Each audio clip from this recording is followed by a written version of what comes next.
Every now and then you stumble upon something that will change your life and your perspective of it, without the need to scream it in your face. For me, that was Watership Down, and primarily the movie version from 1978.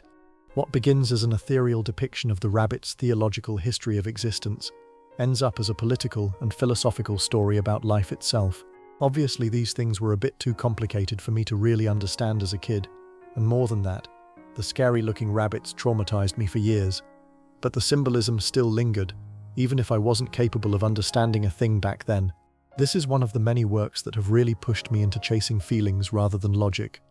Sometimes things just feel right, and you can sit and just exist in that fictionalized moment, seeing things, experiencing things, without a single thought connecting the dots.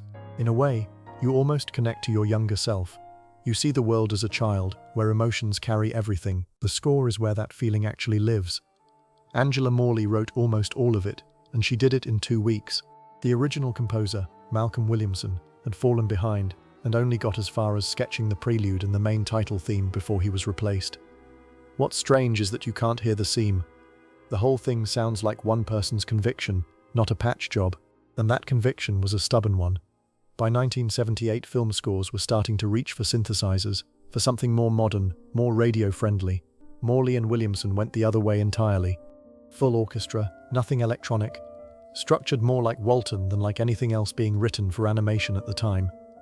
It's a score that refuses to modernize itself, and somehow that's exactly why it still sounds timeless instead of dated. Then there's Bright Eyes.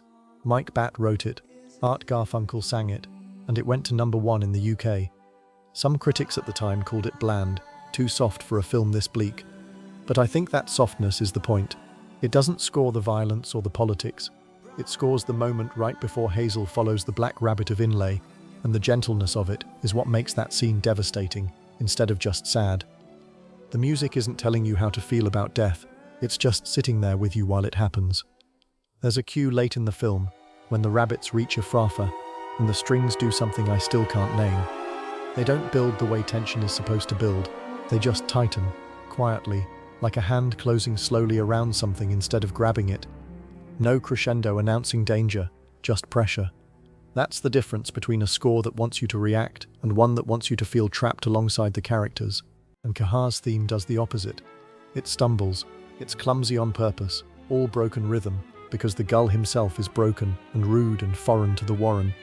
Even the orchestra treats him like an outsider. That's the kind of decision you only make if you're scoring emotional truth instead of just scoring a scene.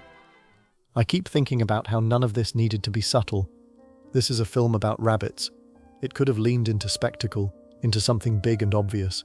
Instead, the music stays small, stays close to the ground, the way grief actually is. Not loud, just there, at your feet, moving when you move. That's the thing I keep coming back to when I think about why this film shaped me the way it did. The score never explains itself. It doesn't underline the theology or the war or the grief. It just holds the space open long enough for a kid too young to understand any of it, to feel all of it anyway. Which is maybe the whole point of chasing feeling over logic in the first place. You don't need to understand a rabbit's vision of Frith to know, somewhere underneath language, that something enormous just happened. I don't remember when I stopped being scared of the rabbit with blood on his mouth.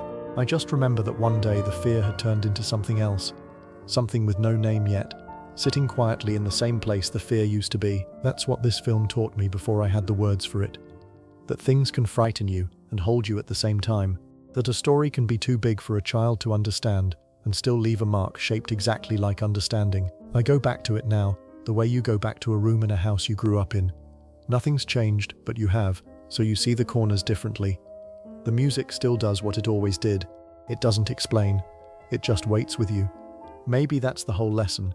Not every ending needs logic. Some things you're only supposed to feel your way through. The same way a kid does, the same way I did, sitting too close to the screen, not understanding a single word of the theology, and understanding everything else.